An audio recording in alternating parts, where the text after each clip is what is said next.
Welcome everybody back to another episode of the 40K Podcast, of the Odyssey40K Podcast. I am here today with Michael Taylor and Cam Wilkinson. Both are people from Team New Zealand. Welcome guys, how you doing? Hey, good. Good, excited to be here. Sweet, yeah. So in today's episode, we are actually going to be doing a tier list. This is going to be my first tier list, so bear with me if there's any technical difficulties while we do this. But our plan is to rank, because I got two of the New Zealand WTC players, we're going to rank factions if we would take them in a teams format. So we'll do 8-man teams. S tier will be we think there's a 100% going to be in lists, and D tier is you really need a reason to want this in the list. And yeah, let's go on from there. So without further ado, let's crack on. So the first one we have here is Space Marines. Where do we think, team, that Space Marines get ranked? Just generic Space Marines, so everything other than the four main chapters that you would see. After you, Michael. I think they are the bottom of C tier. I think if you are taking Marines and not one of the sub-Marine factions, look at yourself in the mirror and take one of those instead. I don't see any reason you wouldn't. Like, I could almost put them down in D tier. Like, I think there's just no reason to pick them over the alternatives. I personally think the only reason they wouldn't be in D tier for me is because the Ultramarines Barney's Calgar build does still have some merit.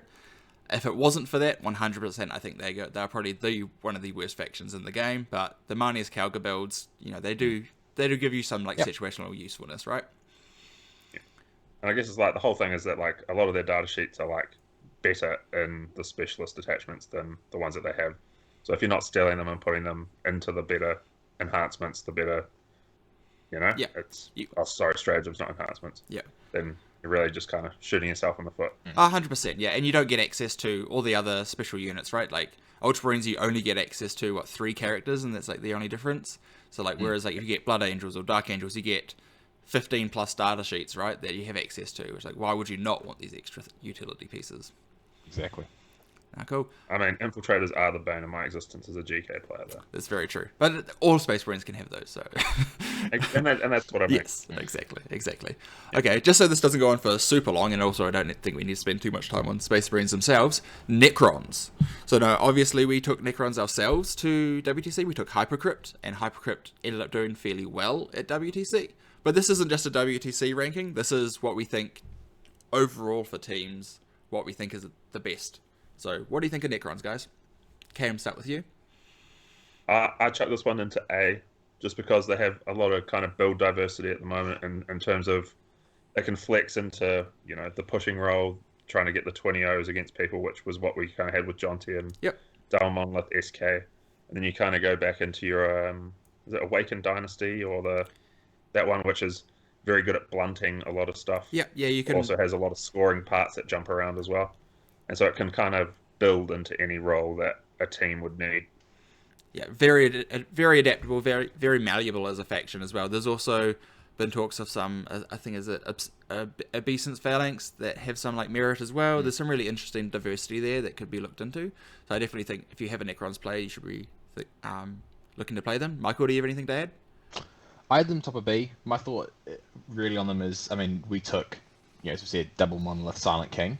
Mm-hmm. And the only trouble with that is it does require a lot of protection in pairings, and especially it needs it needs table selection. Yeah. And I think just because of that alone, it needs, for me, it's not quite as an auto pick as some of the other ones might be. And then I think we look at the stats for more generically as Necrons, they're probably not doing as well at the moment when they don't get that protection. So I think when you give them, you set them up and give them that home run, they can go out and deliver. Yeah. But if you were just throwing them in and just letting the pairings play out and see where they end up, I think they're probably a little bit more susceptible to going into a matchup that is not favourable. So sure, I'm happy to leave them in A for now. Yeah, we can leave them in A, and we can see how many. I feel like A might get a little flooded, and that maybe they're one of the ones that can drop back down. Excellent. Okay, thanks for that. The next one will be this is a big hitter. We've got Thousand Suns. So what do we think of Thousand Suns, Michael? In the right person's hands, best army in the game. I have them in S tier. A little bit of the same problem as Necrons, where you do kind of want to set them up for success. You want to avoid a couple of the bad matchups. I know at WTC we specifically avoided the mirror because it was just too flippy, and we wanted the idea was between our T-Suns game and their T-Suns game, will try and outscore them across those two games. Sure. I still think they are incredibly good in a good player's hands. Really hard to work around. Even having played against them a lot of times, I still don't understand how they're doing all this stuff half the time. So I think, until they get other changes, I know we also WTC in a pre-nerf state, so they're like the indirect fire torrent weapons change wasn't in place for WTC, so I could be pushed down to putting them at the top of A, but I think they are one of the better factions right now. They definitely still feel like one of the most unfair factions to play against, with the double moves, the mortal wounds out of nowhere, the damage out of nowhere. Like, they still are explosive. Yes, the indirect nerf does hurt them a little bit, but I agree they're definitely an A, potentially an S tier as well. I think S tier is probably going to be what is the guaranteed you want this in your list. So I think maybe if that's what S tier is, they're probably A, but I'm happy to put them around there. Cam, what do you think so far? I completely agree, but I think it's all I literally put next to it requires protection, which we've kind of already talked about. And I also think it's one of the ones that kind of greatly differs between like 8-mans and 5-mans. Sure. Is that in 8s you can give it that level of protection that ensures it's not going to run into the bad thing or the mirror. Yeah. But then in that 5-man, because there's less permutations that can go on, and you run into a team that has 2 lists that it doesn't want, and sometimes it's unavoidable. Yeah. And they do have the tendency that, like, once the wheels start to come off and, like, you start dropping below those Cabal point thresholds, it falls apart real fast. Yes. Yeah, there's a reason why you need the, 6+ characters in that list in Magnus, because you need those Cabal points. So as soon as you get those picked off early, it does really much just crumble. So, yeah. Okay, I then. think just before we jump on from them, one of the things I also love about them at the moment is they are one of the best armies at secret missioning, and I think in teams, secret mission is such a unique thing to have, because it's one of those tools where your coach can come around and go, hey, we need reliability, or we need you to push in a situation where you're not doing as well, and it gives you a tool that you can use to have a go at that. I got secret mission by Thousand Suns. They pulled it off, even though I knew exactly what they're going for. There's a difference between knowing what they're doing and stopping what they're doing. Yes. And having Magnus be able to move 1 million inches on the last turn and end up on your home objective with 8 OC. Yeah. And then all of his blanks and his rerolls and stuff all intact. And he'll kill anything on there. So I think that, for me, is another awesome tool that they have in the toolbox, which I think is really unique in a teams format. And singles is often like, well, it's not going to bring you back above winning, so it's not overly relevant. Sure. For teams, though, it's pretty massive. Yeah. Having that, especially if you have coaches, in 8-mans, I would definitely recommend having coaches in your roster. Just knowing that your Thousand Suns, if with protection, can bring home a big score, but even without a bit of protection, having that access to that secret mission is really, that was a really good point to lean on. Is the floor is a bit higher than you would probably expect because of that, which is this is a really nice thing to have in teams where you have a bit more consistency, which is a huge thing in teams, right? Yeah. Okay. Well, I'm happy to keep them in S tier for now, and we can see if, again, I think there should only ever be 1 or 2 things in S tier. So if it gets more than that, then we can go back and see what's in there and go from there. The next one is a bit of a curveball one, which is Agents of the Imperium. I don't know whether to use this as the standalone faction or if you're using them as allies with other Imperium factions. Because as a standalone, I think they're very different to where you would rank them as an ally. So as a group, what do you think we should do with that? Let's just throw it in as... to be honest, I don't know enough about it as a standalone faction. I haven't played against it. I haven't really read about it yet. But I think maybe just stick with the allies aspect of it, and someone can surprise us in the future. Yeah. If you want to learn a bit more about Agents of the Imperium, I have a episode 2 episodes ago on my YouTube channel, so go look at that. I'll try and link that in the description below. So yeah, seamless segue. Oh, I was gonna say seamless. Yeah, absolutely amazing. It's my first segue, so that's pretty impressive. No, sweet. So we're doing them as allies, so think of them as, an assassin, maybe Curia Draxus, a couple of the other tool pieces that you might have. Okay, so Cam, where do you think I'll purely base it off the Calidus Assassin. Is that I think the Calidus Assassin added into Imperium kind of melee armies, it just gives you so much control, and being able to drop in that Vector and be like, cool, so your interrupt's now 3 CP or AOC's now 2 CP. Yeah. It just gives you that degree of like, oh, this was going to be a little bit swingy if they pop certain strats. It just kind of deletes that permutation, which And then it's also an uppy-downy jump around doing missions piece when you don't need it, which is never bad. Yeah, definitely. With the new codex come out, they are definitely... there is a bit more counterplay to the uppy-downy, but you can definitely still play around it very easily. And there's also got some new situational stuff as if it's in combat, you can fall back D6 inches. So if you roll that 4 up, you're sweet anyway. But there is a couple of... your opponent does have counterplay to it a little bit now, especially if they're a fast army. But yeah, Cam, where do you think agents should go? I'd put floating between A and B. Okay, yeah, okay. I thought that might be the case. Cool. So Cam... that's not Cam. Michael, what about your thoughts?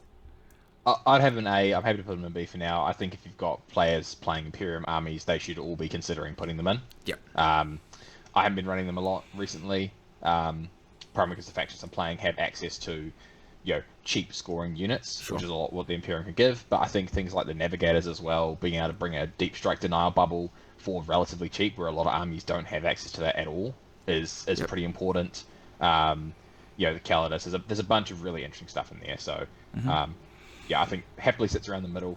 Not enough data yet to really say what they're going to do, though. Yeah. I definitely think there's some interesting pieces, like even like the Subductor squad, where it's like 85 points for 11 4-up involved bodies. Could just be like really interesting things to slot into some armies as well. But yeah, again, I agree. We need a little bit more data before we go any further with that. I definitely think, like, because they're not a pivotal part to any army, especially if we're doing them as allies, putting them much higher than a B, I think, is probably a mistake, because Draxus isn't that powerful. She does add things to an army, and a Callous Assassin or an Eversaw Assassin do add things to an army, but they don't change an army from being a B tier to an A tier army. They supplement a weakness that the army has. Yeah. And I think that's kind of what it should be, right? Is that like there's some of the Imperium armies that get exploited by uppy downy armies, and then the Navigator's a solution to that. Yeah. There's ones that have like pretty good melee, but not the best melee in the game. And the Callous, the CP costs increase kind of equal that out. Like Custodes as slow as anything, so being low knockable outside 18 is valuable. Yep, no, exactly. Yeah. Now they're a good tool piece to add to your Imperium army for sure. Cool. Now on to the next one, which is probably a Cam and myself thing, and then Michael can talk about the Tiger Shark when it comes up. Is Tower Empire? What do we think of Tower Empire, Cam? I'm putting it in A. An A? Okay. Any specific detachments you're thinking of for A? Well, that's kind of what I was going to talk about, is that it's kind of a Swiss Army knife in terms of you can build it to counter. Like, it's in terms of singles, it's struggling a little bit in my opinion, that you can't cater for every matchup that you're going to run into. Like, if you need the anti-horde, then you're sacrificing the anti-tank and the trade-off there. Yep. If you can give it a specific role and be like, hey, this is there to deal with your sisters, or it's there to deal with Admech horde. Yep. You can build very easily into, and especially like, for example, Montcar, like even if you're throwing 40 shots into a tank from burst cannons, some are going to go through. Yeah, exactly. You can pump it up to like AP2 effectively. Like you can really still punch through with lethal hits. You can do a lot of damage. I definitely think Ratcat is probably the most variable in build, but I think like USA took Calyon and they did really well with that. Andrew Gagno. Australia took Ratcat and they did really well with them, and they were really enjoying that. And Canada took Montcar and they took a Tiger Shark. So Michael doesn't play Tau itself, but he did play Zach Como at WTC with a Tiger Shark. How was playing against a Tiger Shark? On the table I was on, not enjoyable.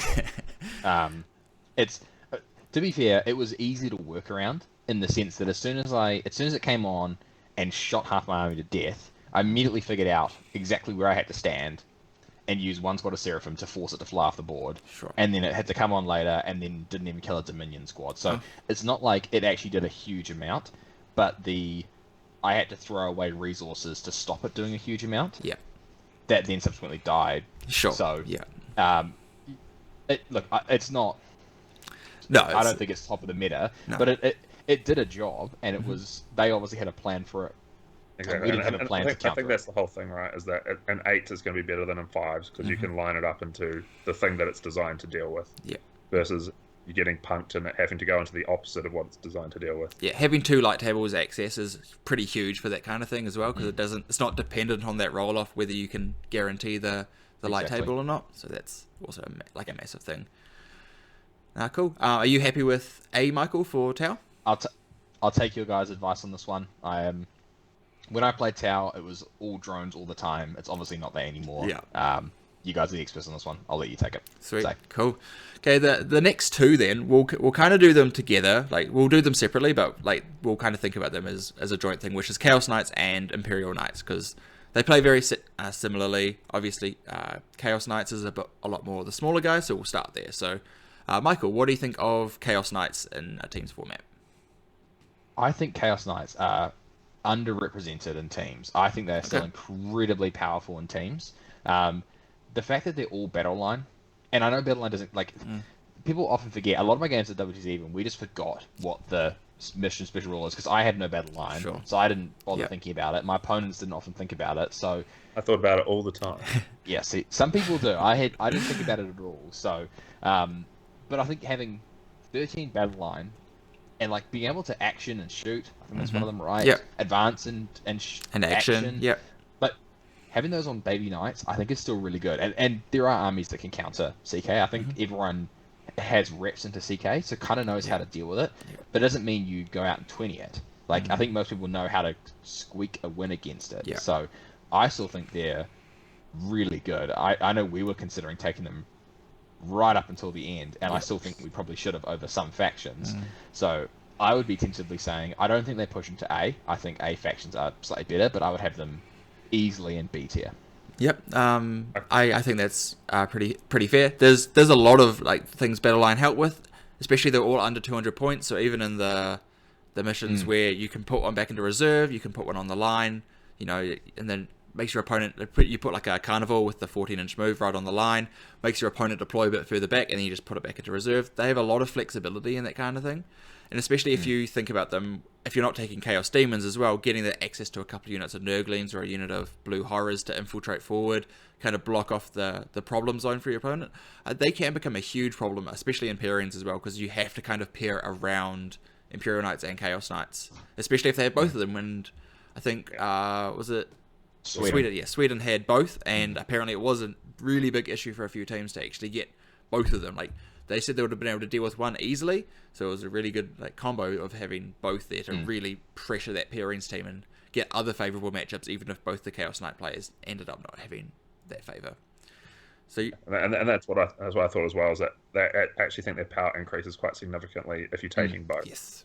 And then it becomes, because inside an 8-man you're probably gonna have two lists that go cool. We've got that under control, but then throwing in the other one and it goes, oh, okay, so we're gonna have to roll the dice here. Yeah, I think they're probably both in around the B tier. I think Imperial Knights are probably slightly lower because I don't think they are as strong just at scoring. Like, they can't fight through games. When Imperial Knights lose a game, they often lose a game quickly. They're not as scrappy. So they would probably be like on the lower side of B. But I think I agree with Cam, if you take both of them, they almost go into their own weird A tier if they're together. Just because of what they can do in pairings, especially in 8s. I don't think in 5s, like there's always like in 5s you can skew pretty easily anyway. But like being able to actually access a good skew in 8s is pretty interesting. So let's bounce on to Imperial Knights then. Anything you want to say, Cam, about Imperial Knights? Well, thanks. Yeah, pretty much covered it. Covered. Excellent. I think to your point, Chris, though, on Imperial Knights, the build's slightly different, right? You rely more on big guys, and that's where the variability comes in. CK, it's like, you got 13 guys, you lose 3 of them, you still got 10. Like, you're still running forward doing stuff. IK, there are those matchups where Canis and pick your other favourite big one will just, like, they will go down quickly, and then there are matchups where you have no access to anything above strength 11, and they are a real mission to put down. Yes. And that's where I agree with you. They probably bring more variability, and that's probably why they're better in singles and been doing better in singles play. But I think together they're both very similar, and I really like them together as well. I know we took them in ANZDC a few years ago. Yes. Where like if we're taking one, we're taking both. And they did really well for us as a sort of hunting pack. Okay, cool, awesome. On to the next one then. We have Custodes. Michael, you've had a Custodes army. I think you've now parted ways with it, but you are definitely one of the known players of Custodes in New Zealand. What are your thoughts on Custodes? I think they're in a little bit of a tough spot right now. I think they have some cool stuff. I think Benatari are very good. Yep. Wardens are still annoying to kill, but I think Custodes are a little bit solved. Everyone kind of knows what they're going to do. They don't have a huge amount of tricks to them. Yep. They kind of just play their game. But I think there are other factions that can build a Custodes list better than Custodes. Right. Okay. And so because of that, I think they're down in C tier. Like, I don't think... Yep. If you were looking for a list full of tough infantry that can walk onto the middle and not die, I think you've got better choices. Yeah, that's fair. Yeah, I agree. Like, there's many a faction, including like Grey Knights that Cam you play, that I think they actually are just as durable, and if not with the tricks that they have, in a way more durable, because you can hide them, you can move them, whereas Custodes are one of those kind of damage check armies, right? Like, if you break the threshold, they just disappear instantly. I'm also kind of the opinion, especially on WTC tables, that for an army to be usable in a teams format, it needs to have a risk of a shooting component. And like that, they do have that in the form of the Caladius tanks. Yep. But at the same time, like there's so many points, and the second you start taking those, like your footprint just disappears. Yep. Yeah, you almost need like the physical mass of infantry to make Custodes worthwhile, but then you don't have any of that shooting backup, so then some armies can just completely disrespect you. So yeah, I agree with that. That's a really good point there. Are you happy with C as well, Cam? Yep. Excellent. Cool. Yeah. Interesting that we're putting them in C, whereas Poland, one of the best known teams 40k countries, took them. But I think they took a very niche list as well, because they took a Talons list with like a couple of Rhinos and a bunch of the Sisters of Silence. Yeah, to play. and I think, like, to emphasize this, if we're putting stuff in these low tiers, doesn't mean there isn't a wacky skew build that you can run that can beat up on certain kind of builds. Like, it's totally can. I think it's just looking at holistically going, you're probably better off if you just want a safe, reliable team picking something else. And yes, you could throw this weird build in, but then it's probably going to need protection in pairings. And if you're going to be protecting it in pairings, you're probably better putting one of these other factions like Thousands or Necrons in, protecting them, and letting them go out and score for you. Yeah, I agree with that. I definitely think C is like, the niche picks, or if you have a person that's just a faction master on that faction. So if you have a Custodes player that wins 90% of their games, well, you're not going to take them off Custodes. But I don't think that they should be our first look. That is very fair. On to the next then, we have World Eaters. So we took World Eaters ourselves. Alex on our team took them, and we used them pretty well. I think Alex was a fairly good scorer over the entire event. Cam, what are your thoughts on World Eaters? There's always going to be a world where the extremely aggressive melee with damage check coming at you that you can't fall back from unless you pass leadership tests. Yep. The second it connects, you're pretty much at the mercy of dice with some armies, which is, can work in your favor, and sometimes you'll skate through and be like, cool, that just bounced completely, and then you pretty much turn that and win. Yep. But on the turns when they connect and just do devastating go turns, then it's pretty much unrecoverable. So I'm putting them like A. A tier? Okay. Yeah, I think they're definitely towards the lower end of A on my kind of spectrum. Because they can kind of go into anything, but there is sometimes they can go into something, but if they don't, I agree with you, that if they don't actually connect and actually do the damage they need to, like they need to spike up a little bit, then every matchup's fine. But if on average, there's some armies that they just really bounce off. And there's also a degree of, like, in the teams format where, let's say you've paired a draw, and you're basing that off them going, oh, cool, I'll get like 12, maybe 10 to 12. Yep. Like, a lot of the time, like, they don't have the ability to be like, just wait for information to come in, then go. Yeah. It's because if they don't go in, turn 2, turn 3, then they've already sacrificed so much of the board. And if they're against a shooting army or something with decent threat extension, then they just don't have any resources left to play it. So they essentially are forced to make the play to go. Yes. And then, by turn 2, pretty much, right? Yeah. And we had a couple of rounds exactly like that, where it's I think that is a good tool to have, right? Is in those first 2 battle rounds, they are an army that you can literally just flick a switch and go, right, we're advancing and charging plus 2-inch movement, and we're sending. Yep. Because we're down, and we've just got to take a risk, and that's going to be our big risk taker. So I like them for that reason. I had them in B. It's a double-edged sword, though, right? Because there's times when that's going to work against you exactly the same. Correct. Mm-hmm. Yeah, it's a risk you take when you think you're in a position where you have to take that risk. But to your point, figuring out you're in that position within the first couple of rounds of the game is not always easy. Yes. As you can probably attest to, Chris. Yes. You were doing that for us all Yeah. so. You'll be finishing deploying. So how do you feel this game's gonna go? It's like, we need more data on this first. Yeah. Cool. Yeah. I'm happy with bottom of A for now, and we can see how they go. I feel like they're definitely in that space. Bottom of A, top of B. Like, they're a strong faction, piloted by someone good. They can bring home the gold for you, but they either need a little bit of appearance protection, or they need just a little bit of luck to go on their side to really push that through. Now on to our Captain Finn's worst nightmare, Adeptus Mechanicus. What do we think of AdMech? Michael, you play AdMech, so I was going to say, Michael. We're on town. You're on AdMech. Yeah. You got this. So I didn't really play much of them going into WTC. Since I've been back, I've been hot on them. I think they are criminally underrepresented.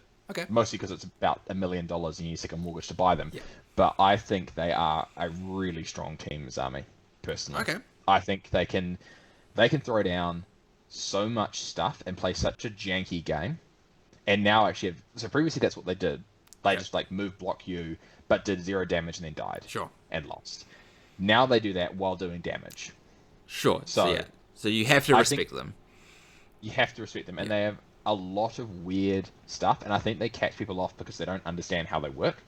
So I am really high on them. I'm probably going to get my hopes crushed as I try to pilot them at some teams events, and then realize that I have nowhere near enough reps to figure out how they work, because they're still incredibly complicated. Yeah. But I have them at the bottom of A for me. Oh, okay. Bottom of A. Okay. I think they're that good. I just think people haven't clicked onto it yet. But I think there are some builds out there for them that are really good. Oh, awesome. It's one of those armies where there's the data sheets themselves weren't great, and they've now, but you'd always have to go, oh, cool. So actually, what it says on the data sheet is kind of irrelevant. You've got to add AP, add ballistic skill, ignoring cover. Yeah. All those things kind of got added on from their army rules, detachments, that kind of thing. Yeah. And now that those base data sheets are that degree better, they're actually actually quite scary. Yes. Yeah, it's compiling effects, right? You add 3 or 4 buffs to a unit, and you're like, oh, well, something that seems mediocre is just actually a phenomenal unit now, and also probably undercosted with all the buffs on. So I think that's probably exactly. So you get that critical mass of just like, oh, I can overwhelm you and still have stuff left over. It's pretty big. It's just a nightmare to travel more than 10 minutes across town. Oh yeah. Yeah, awful. And I don't think they're going to go out in 20 people, but I think they're one of those factions that you can first defend with really easily, because people aren't necessarily going to know how to deal with them, and they can have so much movement and so much cheap, weird units that they will just score. Mm-hmm. So, yeah, I think that's how I'm viewing them, as an incredibly good first defender list. That should be considered low A. I'm happy for when we put more of these in to potentially drop them down, but okay. I'm hot on them right now. Okay, do you think they're better than World Eaters, or do you think they'd be... I think they fill a very different role to World Eaters is the problem. Yeah. They do almost the polar opposite of World Eaters, where World Eaters are going to keep games close but can very easily blow a game out or get blown out. Mm-hmm. AdMech are just going to be like, we'll give you 10. AdMech's going to score 75 points every game. Yes. It's going to be irrelevant. Yeah. Okay, I think for that, consistency is huge in teams, so I'm happy to put them in front of World Eaters, because there's a bit of variability with World Eaters. So yeah. I think I'm pretty happy with that. Now on to, we have Eldari, and we can do a bit of Inari in here as well. I'll probably swing Drukhari as our next one, just to kind of get both of them done at the same time, but we'll do Eldari, and then we'll kind of do the mix. So what do we think of Eldari, Cam?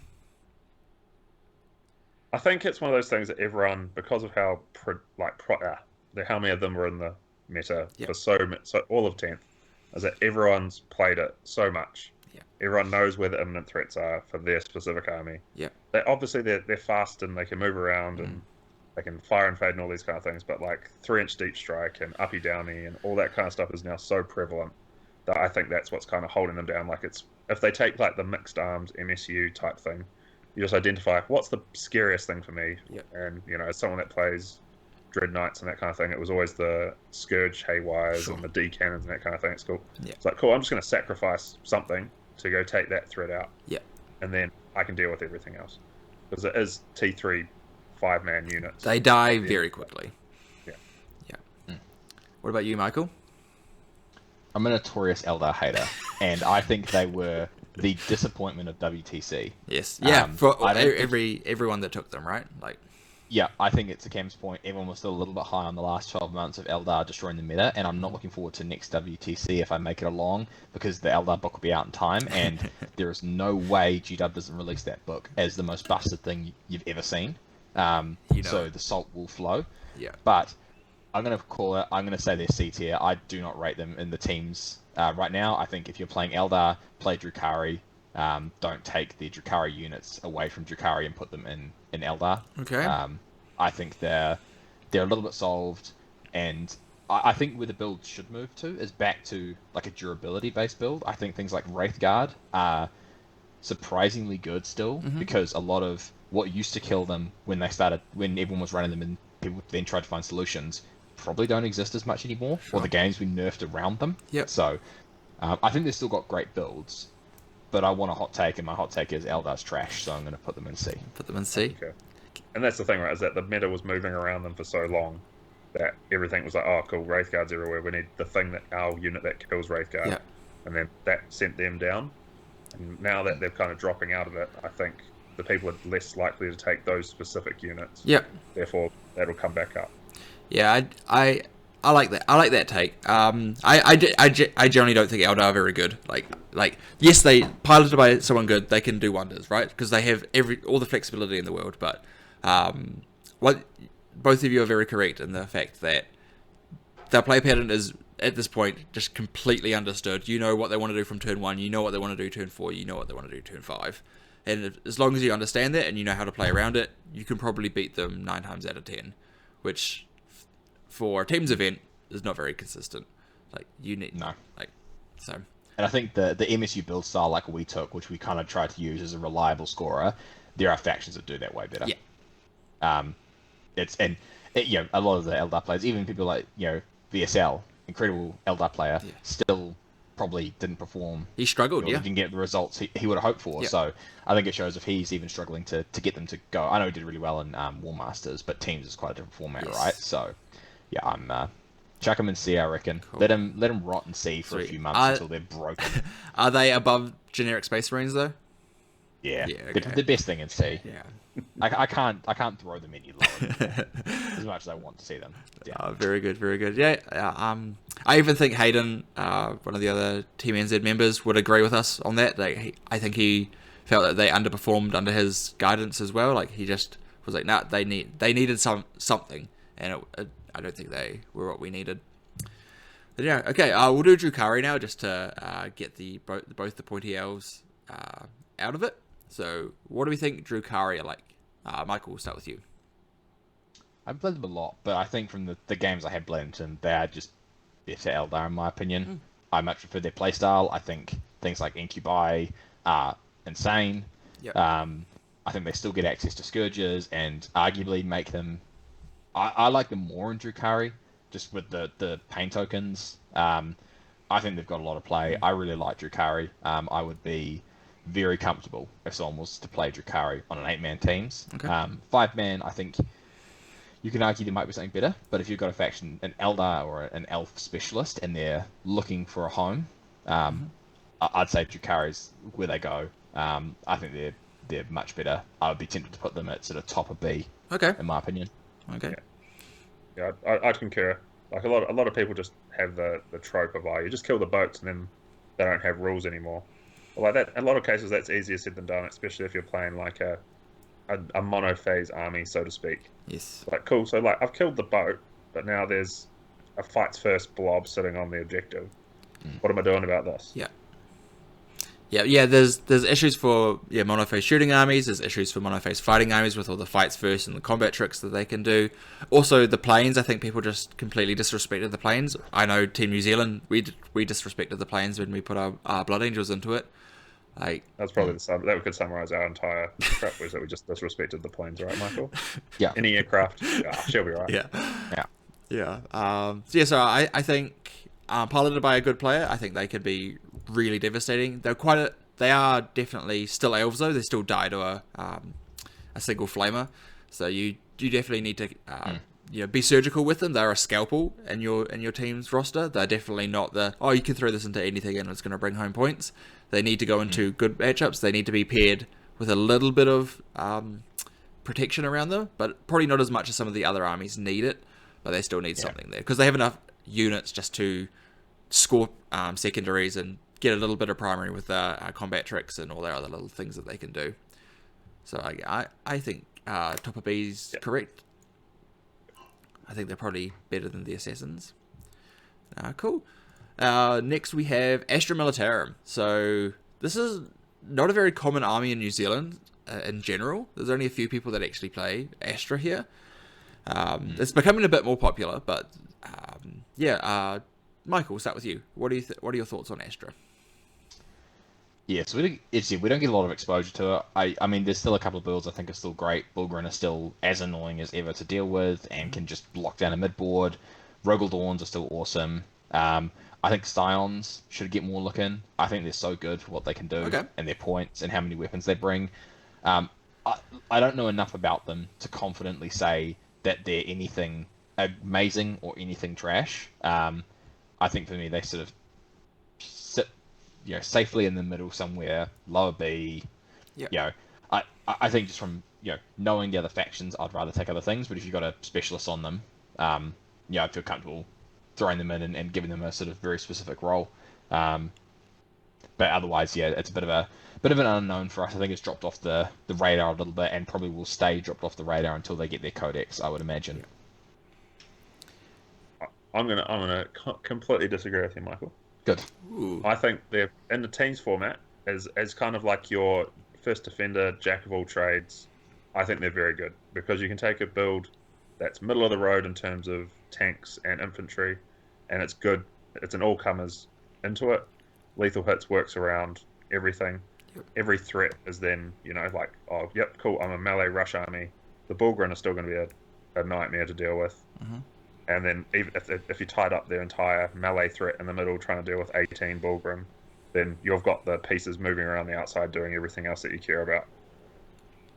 I played them in the War Masters. I played two of them, and both times it was just like you can't, and it's also really hard to predict their damage into things, right? Like because there's so much variability in terms of the number of shots, and then cool, so that's 4 lethal hits on the Demolisher cannon, but that's not ideal into my Dreadnought. Yeah. And for that reason, I think they're A in terms of teams, and especially in kind of 5-mans where you're going to be hitting like the faction difference you can't really control as you run into it. Is that in terms of that jack of all trades, all comers list, it's going to go close with most things. Yeah, definitely. I agree. I thought Astra is probably one of the best armies to guarantee 10 points every game. If you want to get 10 points, I don't think there's probably a better army in the game right now to guarantee into anything that you play against to try and get 10 points. So, yeah. Fair enough. Yeah. So are we thinking top of B, bottom of A? Where are we feeling, boys? I'll concede and put them in A for now. Bottom of A. Okay. And then we'll see where this all shapes out. I think there's other A-tier armies to come that I think deserve to be above them. Okay, cool. Interesting. Sweet. Okay, now on to one of the Space Marines. We have Blood Angels. So we'll kind of talk a little bit about the new Codex stuff. Obviously, the points aren't out for the new Codex because even though the box is released, the actual Codex isn't released until later, so we don't actually have the final points for what they're going to be. But what are your thoughts on Blood Angels? We'll start with Cam. To be honest, I've not really been following the Blood Angels changes. I've been on holiday after WTC until literally the Saturday just been. So I've not really followed any of the detachments. I haven't read anything in that regard. Yeah. I know that Sandguard are now a smaller unit. Having played the 10-man was a little bit of a nightmare. But yeah, honestly, I don't have enough information to know. Sure. Michael, do you have anything to add to the Blood Angels? New Blood Angels, no. I think Blood Angels, probably another one of his armies maybe we can categorize as didn't do as well as we would have liked at WTC. No, nothing on the pilot of the army. I think we just probably didn't quite take the right list. And didn't use it in the right way. I think here in New Zealand it was doing really well. And then when we got over there, I think we struggled to find its role. Does New Blood Angels fix that? No idea. Similar to Cam, I've read through some of it. I haven't deep dived it until points come out because it's a bit of a wasted exercise. So I would genuinely have no idea where they're going to land. B for Blood Angels. Beautiful. So yeah, I'll put them right in the middle. I'll put them right next to Agents. I think that's probably where they sit. They're fine if you have a good Blood Angels player. I think they're good, but there's better options out there for you. Cool. On to Chaos Demons. We'll do Chaos Demons as a standalone faction. I think we can always, all the other Chaos factions, we can kind of assume that they have access to them if we need them. But so Chaos Demons as a standalone faction. Michael, first thoughts? I think they have one build. Now, that one build is quite good. And what I really like is when you put that one build alongside your 2 Imperial Knights. And that build is all the greater demons all the time, and then a little bit of mission play to go alongside them. And you just throw 3 armies full of big toughness 10 to 12 bodies at people and go, good luck. I think that creates a nightmare. If teams have predicted that might be a problem, and have built their team around that, you're in trouble. But I do like that build. I think it is kind of similar. I think it's the same thing that we talked about with Imperial Knights, but even more extreme, where it kind of lives on this extreme knife edge of it can run people over, or it can it can just die. Because I think they're even, you could argue... Pure 4-up invuln is just... I really like. And there's obviously the tricks you can do with Be'lakor and keeping things low knot, but outside of 18 is not... 18 is quite a long way. People can move within that. Be'lakor does die. The Great Unclean ones don't die easily, but I like it. I don't love it. And I think it's restricted because it has one build. I think it's an interesting thing. I think it really revolves around the pilot being able to really understand the matchups it needs to go into and really practice them quite intensely. It needs to be played a lot and into a lot of different things, which is quite a tall ask for like a team's player, right? Like you can't just be like, oh, I'll get one game into Grey Knights, one game into Thousand Suns, and I'll be sweet. You need to be playing every faction that you might be going into, which is probably 15 plus factions, which is a tall order even for a WTC player, right? So I think they have a bit of an issue there, but I do agree that the big friends list is really good, and especially paired with both knights, even the Thousand Suns Magical Knights list. You could probably build a team that's a lot of really big things and really pressure that pairing side of things, and it can be a really good tool in that kind of mode. Cam, what are your thoughts on Chaos Demons? I completely agree, especially in a 5-man. If you're just going to stack, if your team makes the call, hey, we're just going to go for as many big T10 plus multi-wound bodies as humanly possible, and the other team might have 1 or 2 lists they can deal with it, and then expect to run over with the other 3. Obviously, and then likewise if they plan, and then someone matches that by taking the perfect counter, then that just opens that team up to getting absolutely rolled by your AdMech horde everywhere. So it's a lot of these kind of things work in tandem with other lists inside your team. Teams is very unique in the fact that this is the best list in the world, but if someone goes, okay, well, we're going to take 2 lists that counter that, and then the rest of the team isn't also expanding threats that threaten those lists, that's when that starts to fall apart. Which is, I think, part of what we as a team, as New Zealand, kind of needed to work on, is that we had a good spread of factions that could deal with a lot of things, but there wasn't really kind of that interplay to cover each other's weakness. We need to focus on that, the games between games as well and stuff like that, right? Look at it a bit more holistically instead of well, these 8 factions are very strong and this one complements this one, but I think one of the big things that Team New Zealand took out of it is we didn't realize how much protecting a couple of factions hinders other factions, right? So having that a bit more of a holistic look at what's the outside of everything here could it makes it quite interesting. So we're thinking B for Chaos Demons, or yeah, that felt like quite a bit of a B. I think they're quite high in B though, right? Like, I put them below Knights. I'd be more Below comfortable Knights? taking Knights over them. yeah, Yeah, personally, I would rather take Knights over them. okay, But I think they sit anywhere in that lower half of B, in my opinion. okay. They're kind of just in that grouping with Chaos Knights and Knights, right? Yeah. Very similar kind of style. Yeah, I guess the other tricky thing with demons as well is if you do want to take any of the other Chaos armies, often you do want that one unit of Nurglings for that infiltrate or something, so it is really tricky to then have access to Chaos Demons themselves, or you might be weakening your Space Marine list or your Chaos Knight list slightly to take them. Yeah, exactly. Yep, agree. On to another Chaos faction, we've got Chaos Space Marines. Cam, start with you. What are your thoughts on Chaos Space Marines? Have you had much play against them? Yeah, I played them twice at WTC. Okay. Both times very different lists. One was kind of your Vindicator, Renegade Raid, like all the hulls with Abaddon, Hellbrute. Yep. Essentially, any shooting, it's getting both things, re-roll and everything. That one tap stuff on Overwatch, no matter what. That was fun. And then the second one was kind of your huge number of 5-mans and rhinos. Yep. And it took fixed. Oh, okay. And for that reason, I think like CSM is quite good just for the pure versatility and build lists that you can have inside it. It's like, hey, we need something that's going to deal with this. Cool, CSM has a build that can do that. We need something that's going to go out there and score 70 points no matter what list it's against. Cool, there's a build that can do that. And in that regard, I think it's kind of the top of B, bottom of A in terms of none of the lists. I haven't played against the Chaos Cult thing that's kind of running rampant everywhere. But some of the lists, they do have weaknesses in terms of because you skew so hard into one thing that if something goes wrong, it falls apart very quickly. Yes. And you got to make sure that you screen out your was it 3 predators that you took out turn 1? Yeah, very good. What about you, Michael? What are your thoughts on Chaos Space Marines?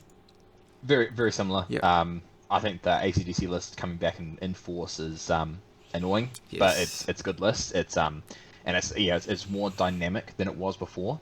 Yeah, previously it was kind of just it advances and charges once, it kind of stands in places and doesn't die. Now it has that sort of semi-blood surge-esque ability. It puts a whole bunch of problems on people. You have to be very careful how you engage with it, and then there's even more of them. I think they're kind of like Marines, but with a book that's because they got a book that's so deep. It's got eight detachments you can run.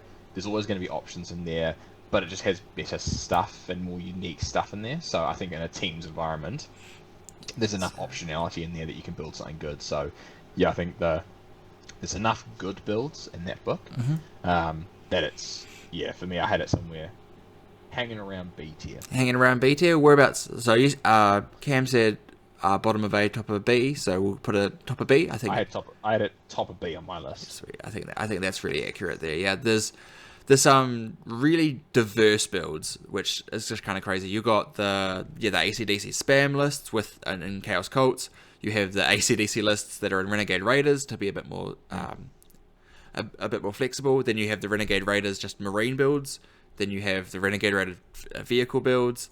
I think there's a couple of Deceptors lists that have been doing fairly well recently as well with the Infiltrate. So I think there's a really, really deep book, and I think even if they can probably go through a few nerfs and still be quite a strong faction. So getting onto them and getting someone practicing them for your team could actually be really valuable just to have access to.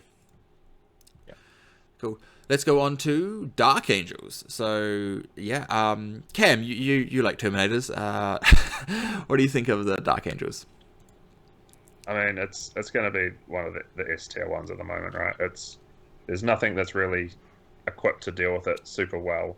But just because with the Gladius detachment, that kind of thing, they get to call their shot when they want it. In terms of they can control the engagement, they have quite a large footprint. The repulsor with the eradicators, the ones that jump out and then you get back in when you get close to them. It's just quite obnoxious to deal with, and it's crazy how much damage it can do. You're like in a lot of cases, you're depending on them making mistakes. Yes. Yeah. What about you, Michael? What are your thoughts? Yeah, I think it's a real list. I didn't quite have an S because I think the thing with that list is it's kind of come a little bit out of the blue. Yeah, I think WTC was when it was starting to gain popularity. John Lennon, obviously ran it really well. A few other teams ran something very similar. My only concern with it is it will become solvable.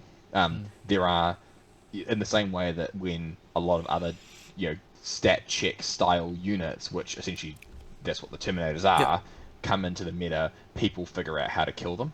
And they're a very annoying profile, but there are things that can kill them. So I think people, if they become really popular, people will start to adapt. But I don't think that stops them from being incredibly powerful. Yes. And I think they are one of the top lists. That also, I think, from just a model perspective, it's a lot easier to put that build together than the other top Space Marine build, which is a nightmare. And having played a third of it on this last weekend, in a doubles, it's 2 hours 45 versus 5 hours is a lot different to play that list. Like, that's rolling out that combat we had between Space Wolf Cavalry and 20 dudes with the Fiona Pain.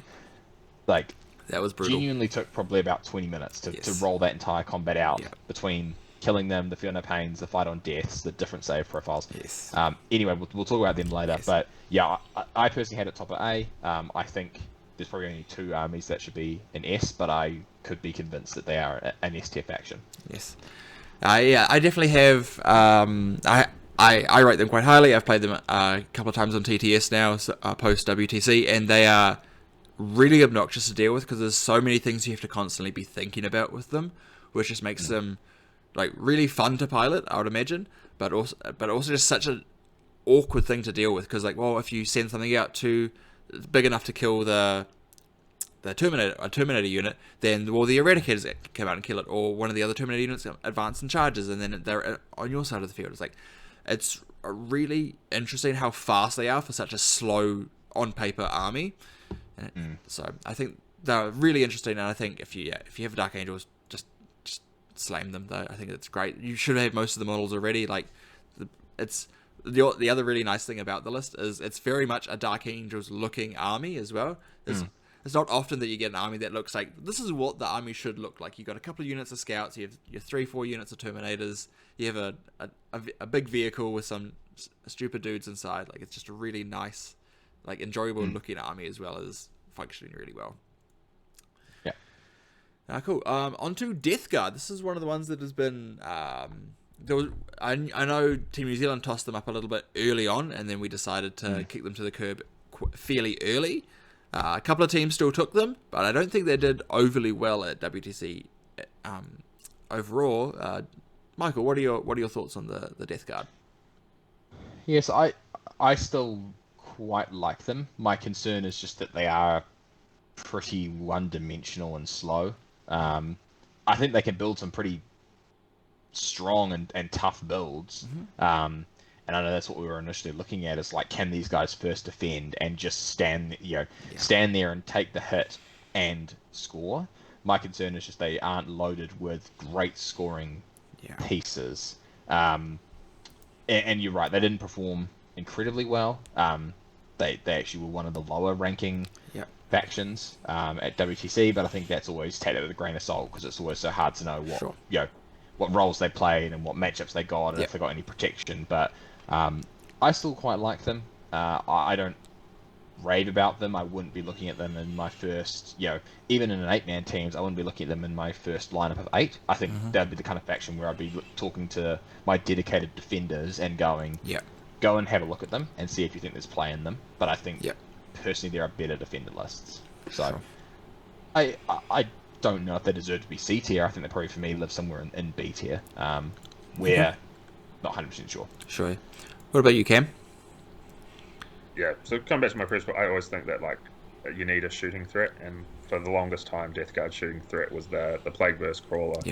2 or 3 of them sitting behind some walls, hidden on 2s, and now that they've chucked in that indirect thing, it's like hidden on 4s at best. It's just instantly halved their output, essentially.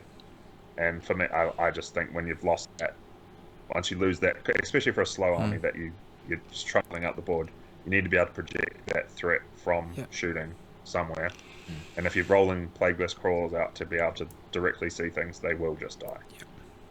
Yeah, I think one of the big issues that they have is you need all the allies to make them even functional. So you need the Chaos Knights, you need the Demons, and then you're taking those other factions away from your selections.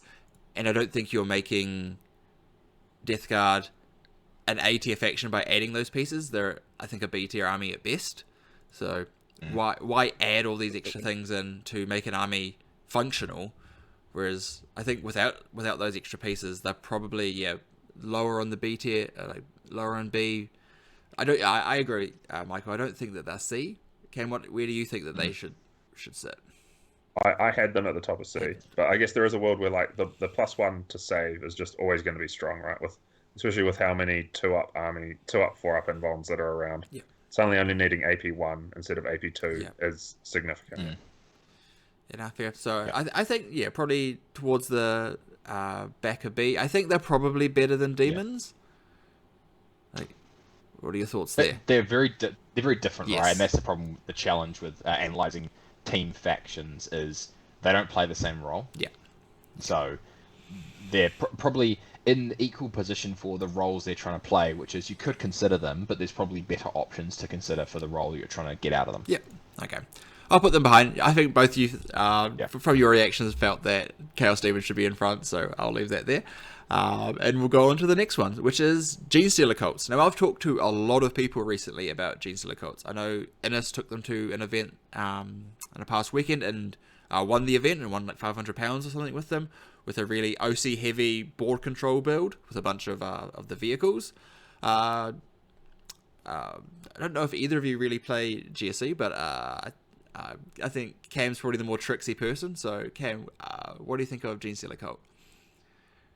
I think they're one of those armies that's just walking that tightrope so close between you'll be an absolute hero or it'll be an absolute disaster. Yep. Yeah, and that tightrope is extremely thin, and any number of missteps probably means that you're coming off. Sure. Yeah. Which makes them really difficult for teams' environment, right? It does, especially and if they're going to have to be protected to the utmost in teams, which isn't ideal if there's two other more reliable things that you already have that you're trying to do that with. In 5-mans, I think it's probably a little bit of a crapshoot. Yep. In terms of you're not going to be able to protect them enough. But at the same time, like if you've got a god tier player that knows what they're doing, which is the same, I guess, is the same for every single faction. Yeah. And it's going to be one of those win more type armies. Yeah, I think they've also fallen into the boat of like AdMech and Agents and a couple of the other niche armies where people don't play against them as much. So you also have that little bit of like unpreparedness when you face against them. So you might be like, oh, I beat this, like in your Matrix, you might be like, oh, I beat this every time. And then you actually haven't played it because you just disrespected it. And then you're like, oh, actually, I only got 5 points because I didn't understand how this actually worked or something like that. So I think there is definitely some there. At the higher levels, I don't think you can really utilize that. You should be understanding what factions can do. But there's definitely at your local teams events, like that is definitely something you could think of as like, well, they're not going to get as much practice into this. Let's throw it in. We have a good GSC player. Let's just push them. Michael, what are your thoughts? I had them in D. Someone's got to live there. I think that I am afraid that someone's going to play them and do really well with them. Like, they still scare me because of just how much OC they can put on the board. But I think, again, if you're just looking at them as a faction and going, is their generic builds good enough to be on a team? The answer is no.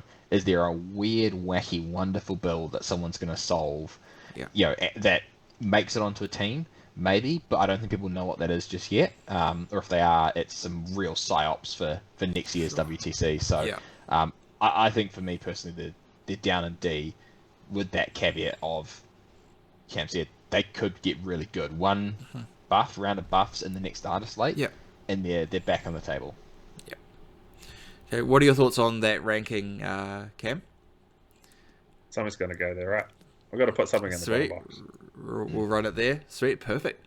I feel like that's going to be the most controversial thing we've done this entire video. Beautiful. On to one that I think is going to be at the other end of the spectrum. We have Black Templars. And I think there's two different ways we could look at this. We can look at a generic Black Templars list, which I think would be very different to thinking about like the French team Olivier Weiss played the 100 Crusader list. I think they're very different styles of lists. But I think for this we have to go for like what's good, right? And if you're thinking about what's the best list, the best Black Templars list is 100 Crusaders. Yeah. So Michael, what are your thoughts? You played beside it on the weekend. Alongside, we'll call half of it. It's really good. Crusaders they die. Like, as you saw, you shot everything into a squad of 20, and they go down. Yep. But then there's 80 more of them walking at you, and assumingly they'll kill some of you, and then you'll run out of gas at some point. They just lock down objectives so incredibly well.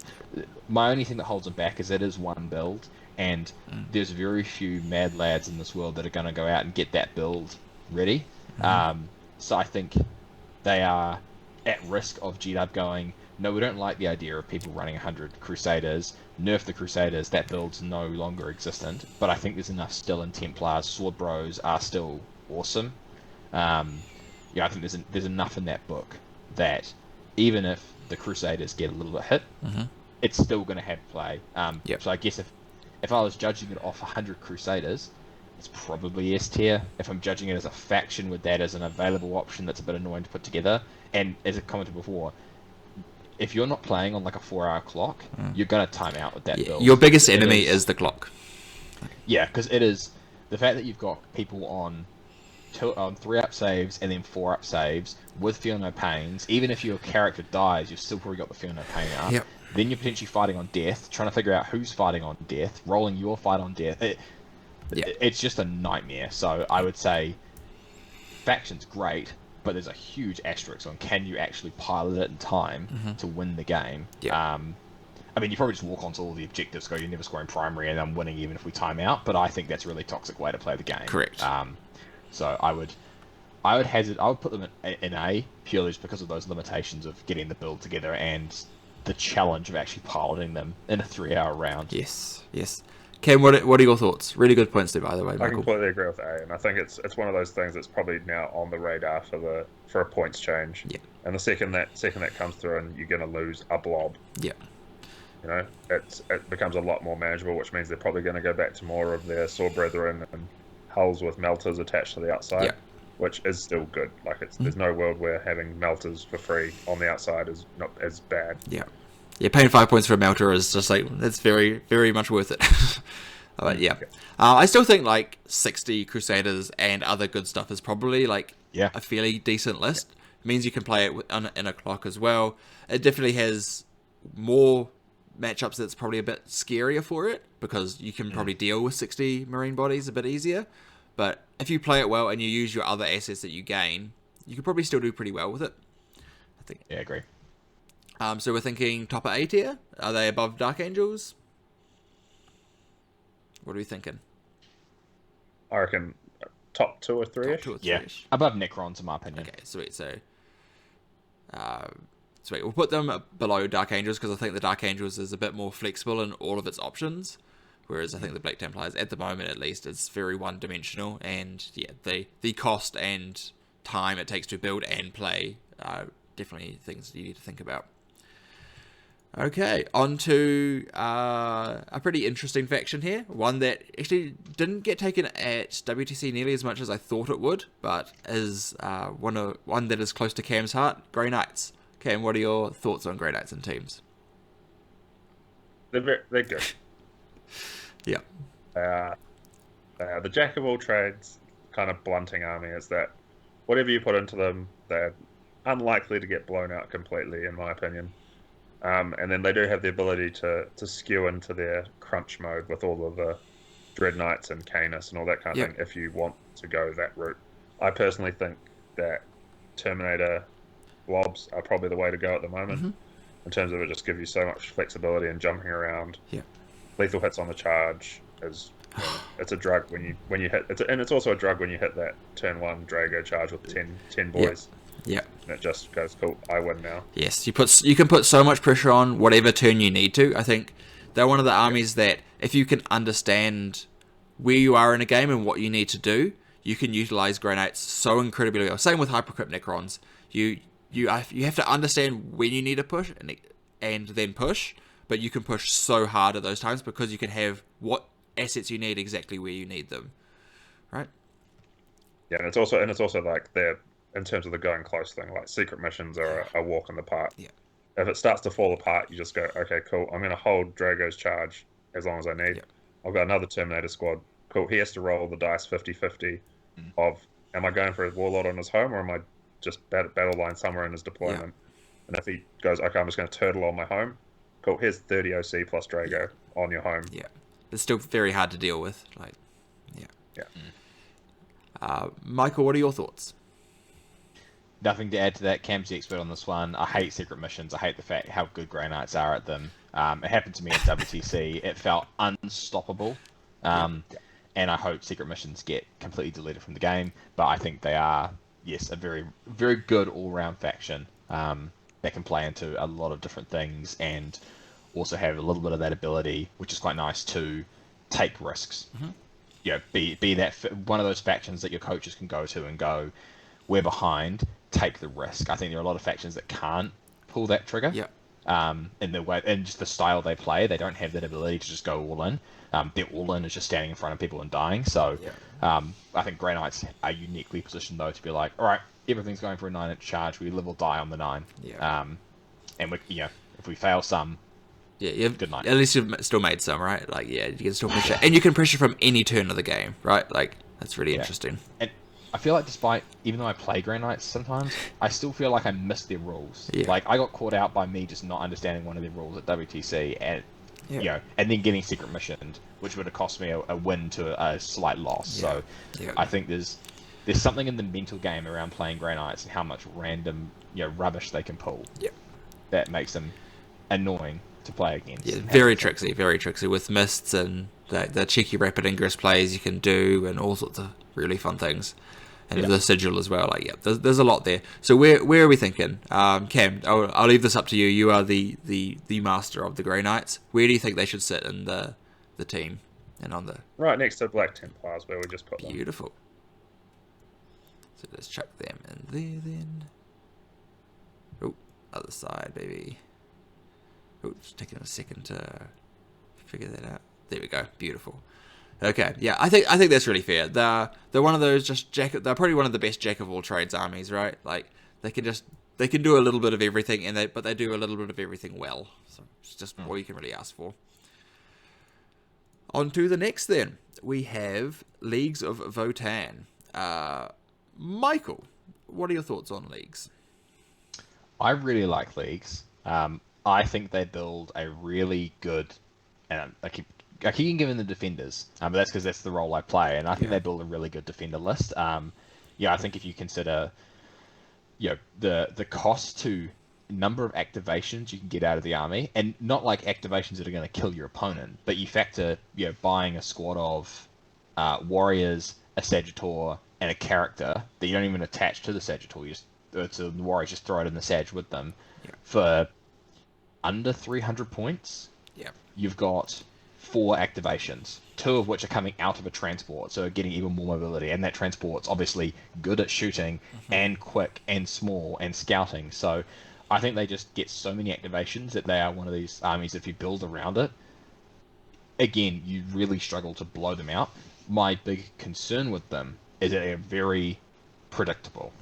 They have no tricks. They don't catch you out by doing anything that you can't expect. The most tricks they've got is the new Jaegers, and even then they still just die. People at this point know how to play against Votann. At a top level, people will know exactly what you're going to do, and it's on them to stop you, rather than you to do something innovative to stop them. So that probably holds them back from being really good. I think when they get a book, they're going to be great. I still love them. I'm still really looking at them as a strong first defender option.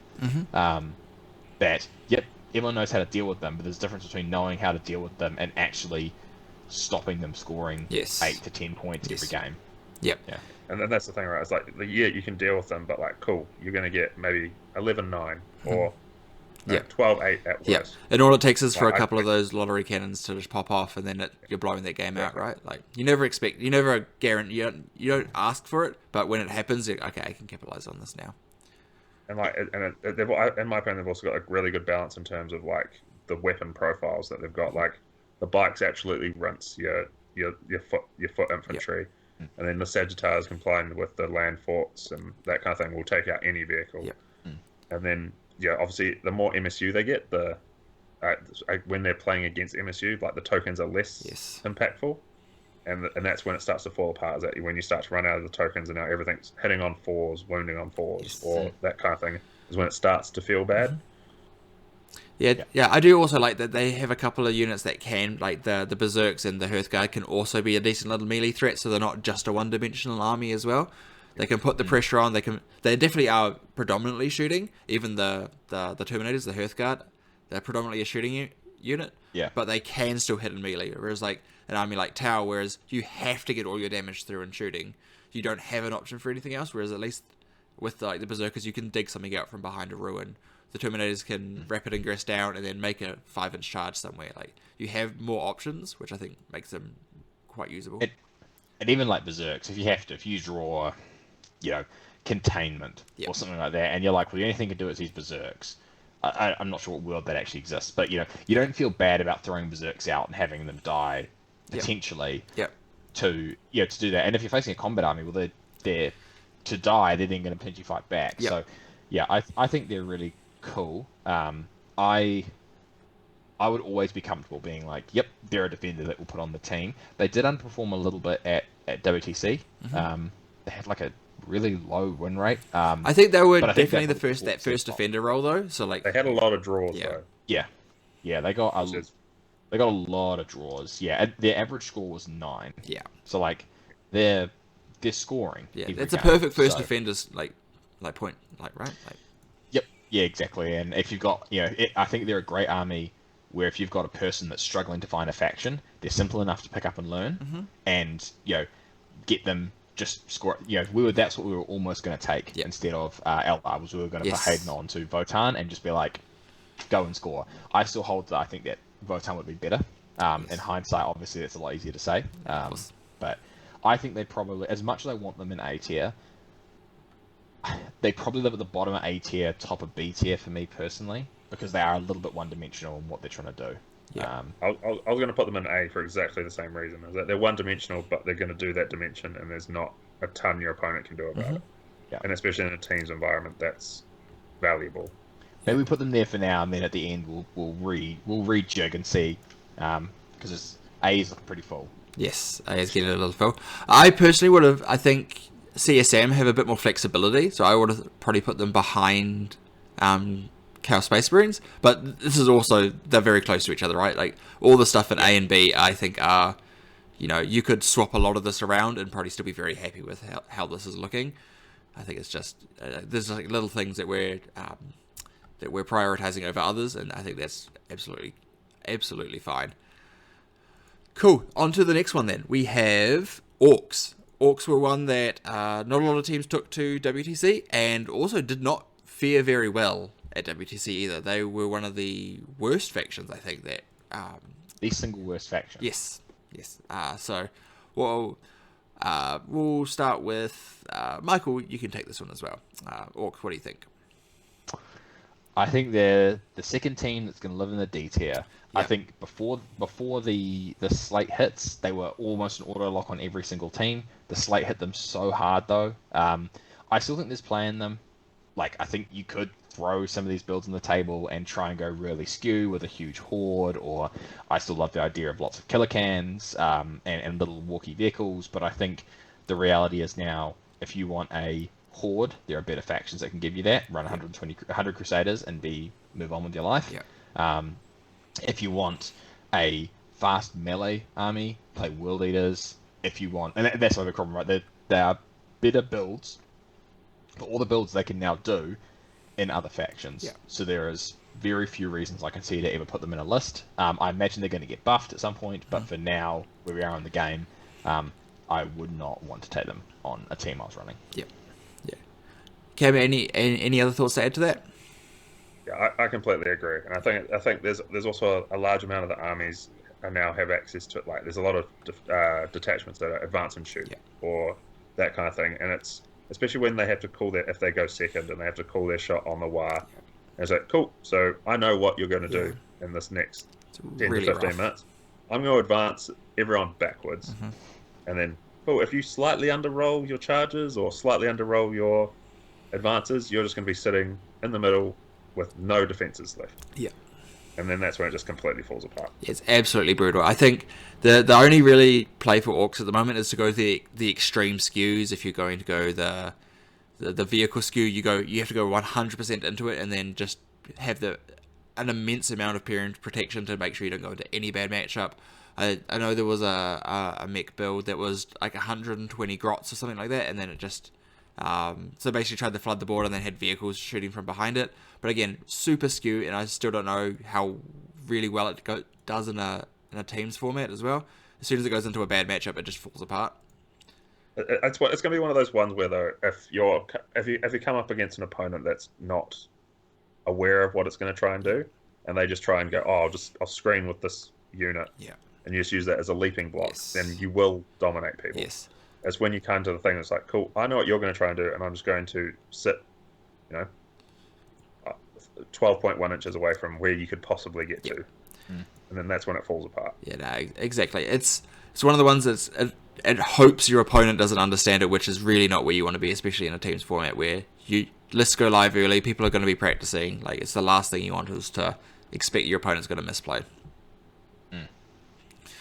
Agree. I'm pretty happy with the bottom of D tier for them for now, but I think it won't take much for them to come back up, like a couple of points drops, or if you get the invul for an extra turn after the WAR or something like that, or one little buff, and I think they could be bounced right back up to B and A. They just need something. Yep. I think almost if they just change it that you call the WAR in your command phase. Yeah, that could be huge. I think that almost solves 50% of the problems. Yep. No, indeed. Okay, on to the next then. We have Space Wolves. I think really there is kind of two builds. There is the generic Wolf detachment, and then there is the Stormlance Wolf Jail list. I think mainly it's Wolf Jail's the way to go at the moment, just because Thunderwolves are absolutely insane, especially in that detachment. Being able to move 19 inches and still charge is just a hell of a drug, even if you have to move around walls. -1 to hit and wound for 1 CP. Yeah. Awesome. -1 to hit and wound is ridiculous for 1 CP. As Michael, I played, my doubles partner on the weekend was playing Space Wolves, and yes, when I told Michael that there was a -1 to hit and wound strat, and then Morven Val's unit did, I think, killed 1 dog, it was definitely rough. Yeah. No, they're awesome. It's one of those factions that if you don't know what it's going to do, you're going to get rolled by it. And again, if you are playing in teams at the moment, you need to play against this. You need to see what it does so you can start to figure out how to deal with it. And not that there's a great way to deal with it. There's not a silver bullet that you can suddenly load in and beat them. But I think you need to understand what it's going to do to you. I think, personally, it's not as good as Dark Angels and Templars, but I'd have it pretty close behind the two of them. I think I'd rather take the other two. But I think Space Wolves are still incredibly powerful. I look forward to everyone's 3D printed Thunderwolves being deleted from the game when they get nerfed soon. And I think a few tweaks to that one would fix. I know the next data slate isn't going to do rules updates, but I think things like, as I said to you on the weekend, making the -1 to wound only if the strength's higher than their toughness, that kind of stuff would make a world of difference. But I think an A tier faction through and through. Very much so, very much so. I think they're one of the armies that, if you're comparing them to the other Marines, because obviously you can only take one Marine faction, I think they're equally as powerful. They need more protections if you want good results out of them. Whereas I think the Dark Angels and Black Templars, you can kind of throw them into a lot of things and they'll still bring back points. Whereas Space Wolves, they have a couple of more bad matchups. Like, you can't take Space Wolves into Custodes, because Custodes will just actually pick up the entire army. Like, there's certain things that you just have to deal with, that you have to play around a bit more.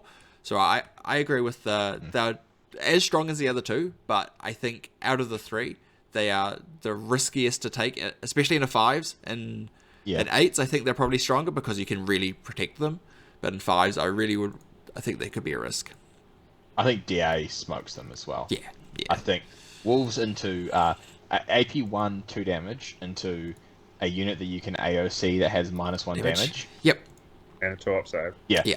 Good luck. You're doing nothing, and they're actually going to kill a lot of you in return. So yeah, I think I'd take the other two over them, but I would still take them over most other factions. So Sure. Yeah. they're still awesome, but to your point, they're limited by the fact that they are using the Space Marine Codex, so you're picking one of those three. The good thing is, your choices are all excellent. Yes. There's no bad choice. Yes. Yeah. Cam, do you have anything more to add? And I also think it's one of those lists that as it becomes more and more prominent in the meta, it's like it influences your opponent's list building to a degree. Like there's a lot of armies, speaking from Tower for an example, like if this is in the meta, same with World Eaters, like I have to take some Pathfinders and I have to, the first time I get a deployment, I have to try and reserve some of my space. Yeah. Because otherwise you're not going to get any board presence whatsoever outside your deployment zone. And when when the list is like to that point where it can start to be like, cool, so I'm going to have to make them sacrifice, 100 to 150 points in order to just start playing the game, then that can never be a bad position to start from. Exactly. Also, Riptide's a hell of a drug into Thunderwolf Cavalry that are 4 wounds, though. Yeah, very good. But that's a one specific matchup. But yes, I think Space Wolves are great. But after playing alongside them this weekend, they were very CP hungry. You definitely have to plan your turns out in advance and be very specific with what you do with them. They're not just as easy as like, oh, I need to run at my opponent. They are still a 3-up save 4-up invulnerables with 4 wounds. It isn't not durable, but it isn't the most durable thing in the game. They can still die if you just leave them out in the open. So you need to play around that quite a bit. But yeah, absolutely phenomenal army. Definitely deserve A tier. One of the 3 Marines probably could make it into S tier, but they're all good in a different way. So I think having them all at the top of A is very accurate to where they should be. You're taking one in your, yes. Even in a 5-man teams, you're probably taking one of those 3. Yeah. It is a good time to be a Space Marine player. You're playing one of them. Yeah. It's just a choice of, do you want the pressure of Wolves, I'm going to stand here and probably clock out of Templars, or I want to play a bit of an all-rounded game and actually interact in the game in some way with Templars. Not Templars, with Dark Angels. Yeah. That one. Yeah, perfect. Excellent. Yeah, very, very well said. Very well said. We've got 2 left to go there. I left a special little treat for you at the end here. So next we'll do Tyranids. What do we think of Tyranids? Let's go, Michael. Go Cam first. I got a hot take on this one. So I want to see Cam's take on this. I feel like we could be on the same page here. Excellent. Okay, Cam. All right. Essentially, I think Tyranids are quite good. They have a lot of build diversity at the moment, which is really good. In 5-mans, they're going to be increasingly more beneficial, especially if you pair them with another thing that's got a lot of access to T10 hulls. Mm-hmm. Like that's going to increase a lot there. Yep. I know Dan didn't have the best time over there being first defender with his nids, but it did the job that it was supposed 100%. To do in terms of like it always was pretty much always hitting its matrix bang on, which is all you want from a team's list. Yeah, and I would probably put them. I think I know what Michael's going to say, but I'd put them just from the versatility and that kind of thing. I'd put them in there with Chaos Space Marines. Yeah, because it's the same kind of thing where they have access to a lot of different data sheets, a lot of different rules. Mm-hmm. It can fill any role that you need it to, essentially. Yep. If you get to the end of the thing, go cool. We have 1 spot left, and we need it to do X. You can probably build that from. Yeah, the fact that they have 4 different detachments that are all viable from Crusher, Stampede, Invasion Fleet, Synergetic Nexus, and Vanguard, all with fairly different builds, but all being very strong. I think that's a really interesting place for a codex to be. Yeah, Michael. Yeah. Blow our minds. What are your thoughts? C tier. I don't love them. I think as a defender, there are better defenders in the game. I think as a Crusher Stampede, there are better tough bodies in the game. I don't love that a lot of their rules rely around your opponents making leadership checks, because in my experience, those never go well for me. But whenever I'm facing them, they always go awfully for me. But I don't love that that's the mechanic that you rely on. It is a cool mechanic, and I know Dan pulled off some weird and wonderful tricks with it. But I think they're good. I don't think they're a bad choice, but I don't think they probably performed as well as we would have liked them to, and I think there are better options out there for what they can do for a team. Mm-hmm. something else needs to go in C tier. It's looking really lonely. For me, it was one of the ones that would push down. If I look at that B tier and go, would I put it above any of those? Maybe above Death Guard and Demons, but I think for me, it's hovering at the bottom of B, and I'll be controversial and say I would not feel too bad about throwing them into C tier for now, and then getting proven wrong as I get smoked by them in the next 6 months. Yep. Fair enough. So we have a top of B and a top of C is what we're thinking is the two spots. So do we put them somewhere in between then? So maybe behind the two knights. Throw them in with the other T10 span. Yeah. The T10 corner, and then we'll figure out of the T10 corner which ones shouldn't be there. Yeah. Beautiful. Excellent. Yeah, it's one of those ones. I feel like if you have a faction expert or someone that's very good with them, and has a good adaptable playstyle, like Dan took them, I think you can do good work with them. But also, they are even like the Vanguard and the Crusher Stampede list. They're quite one-dimensional in how they play. They're differently dimensional, but they are very much. I do one thing and I do it well, which can be pretty tricky. Because they just do that one thing. So if you can play around that one thing, they don't really do anything. Yeah. On to the last, and I have a suspicion of where Michael's going to put this. Michael was our Sisters player, but I want to go with him second because I want his take to be the last. So, Cam, what are your thoughts on Sisters? All right. Just to stir the pot, because I know exactly what Michael's going to say. I think Sisters is currently like that meta bully that everyone's conscious of and aware of. And in teams, that's going to mean that it's something that people have to be prepared to work around. And a lot of their lists are quite solved to a degree. There's obviously a degree of variability, and 36 D6 flamers. 10 D6 flamers doing dev wounds has the scope to do anything from one tapping a hull to 0 damage. And it does hit both of those metrics quite often. But I think because it's in the teams format purely, in singles I still think it's probably S tier and one of the hardest things to deal with. But in the teams thing where you can go, cool, we're going to have to play a type of Sisters. We need to tech at least 2 lists to deal with that. I think there's a world where that happens in every single team. And then they just sit strongly in where they kind of ended up at WTC, which was they were drawing a lot of matches because people knew that's what they were going to do. And therefore, they're reliably going to bring back their points because they are going to score a lot. They're a lot of MSU, but they're also not going to be, because they're being built around, they're never going to be your blowing people out 20-0 type thing at the moment. There's a world where, in 3 or 4 months' time, when everything's changed and the Sisters have dropped off their perch, so to speak, that they go up and can become that 20-0 army. But for the time being, I think there's definitely they're going to get 12 on a good day. So they're consistent, but they're nothing that's going to blow you out of the water for a team's environment.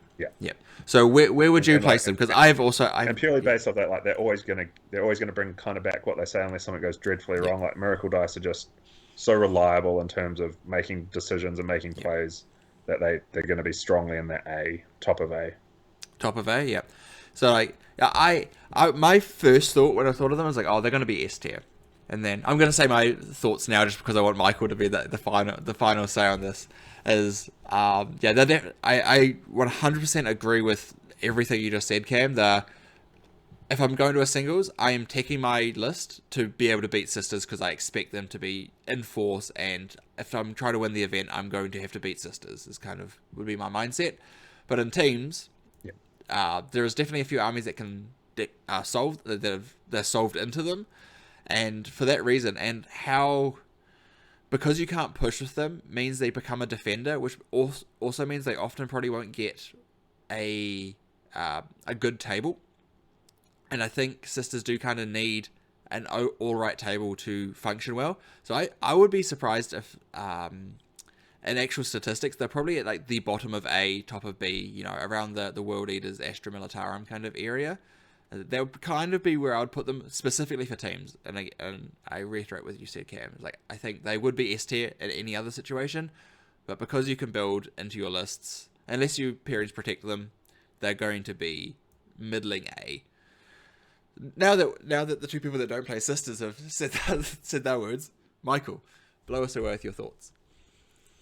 I agree with most of what you've said. I think the thing with sisters is, coming from a defender role, they can play probably one of the best defender games in 40k, but they also have the ability to actually push games, and that's what Bringers of Flame, I think, has done for the faction, is it's given them that ability to score, but still maintain a lot of their DNA as a very reliable score. Yeah, they've always been a faction that will score 75 points, and it's then on you to stop them going more than that. And on the sisters player to then hold the opponent back. I think if you're building towards a defender role, I actually think Hallowed Martyrs is probably the play. Okay. And I think what's going to happen is in 2 weeks' time, they're going to get an absolute bonking on the head in the data slate, and people are going to pivot back towards Hallowed Martyrs. Okay. I think when you look at the stats from WTC, and obviously I think they're the best faction in the game right now. Yep. From a singles perspective. Sure, yeah. And then when you look at them from WTC perspective, they still had more wins than losses, significantly more wins than losses, while still being one of the most played factions there.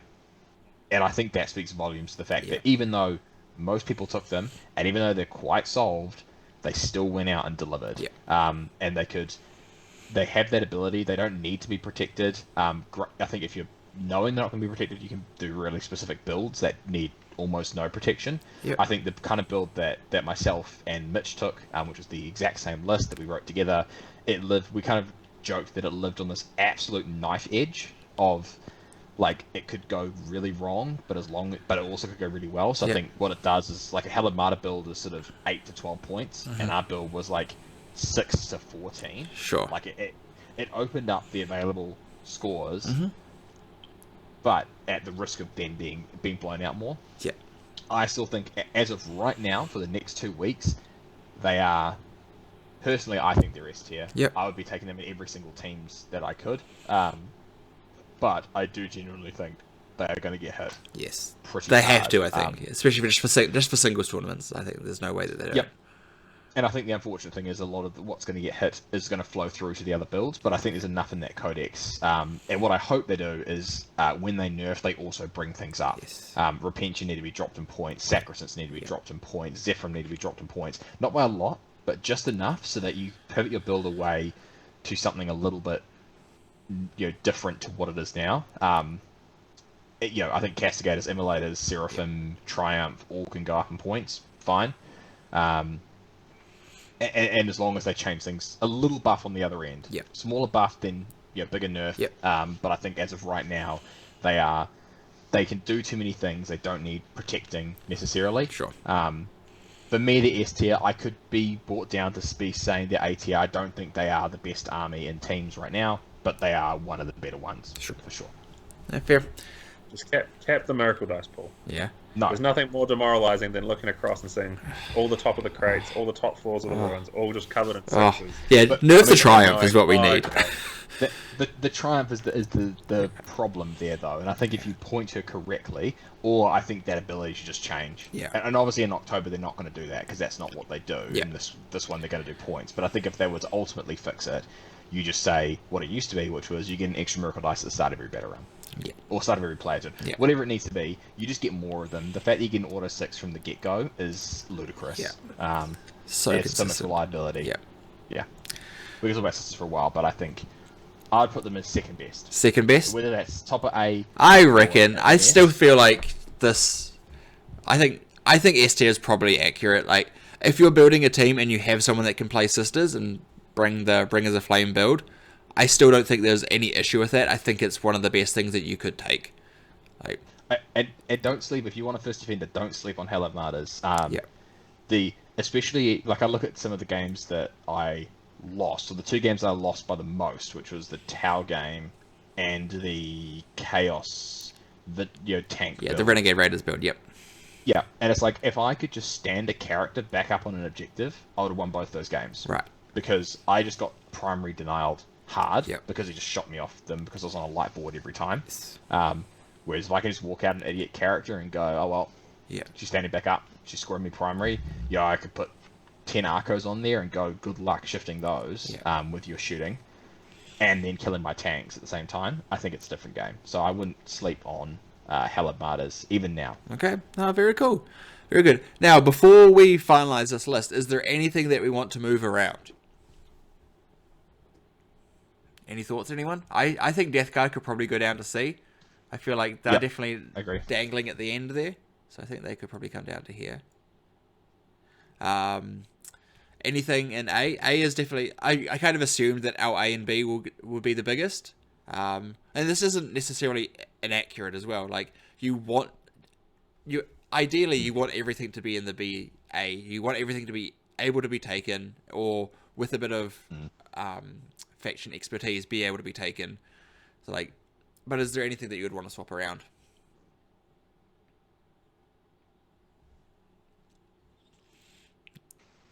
Seem pretty happy? I like it as it is, and I think it is stacked towards the top. But I think that just talks to how well the game's sitting in a pretty good spot right now. I don't think it's the best it's ever been, but it's certainly more factions are more playable, and I think that's what it's showing. It isn't saying that all these factions are world beaters and that the C and D factions are unplayable. I think what it's saying is just the majority of the armies in the game you could put into a team and be pretty comfortable that they're going to be able to fill a role and do well at that role. And if you've got someone that specializes on them, even better. Yeah, that's very cool. And then that's what you want, right? Like, you want to be able to go, cool, here's looks like 6 solid lists, and then we're going to do something funky with the last. Yeah.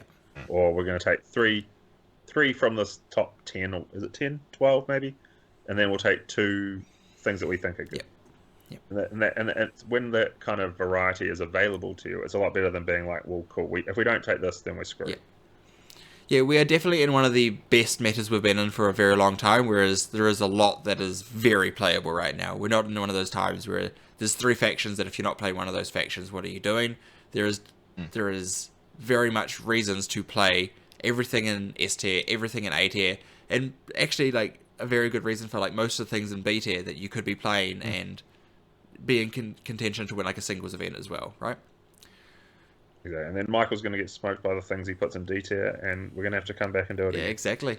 We'll do one after the data slate. That sounds like a great time.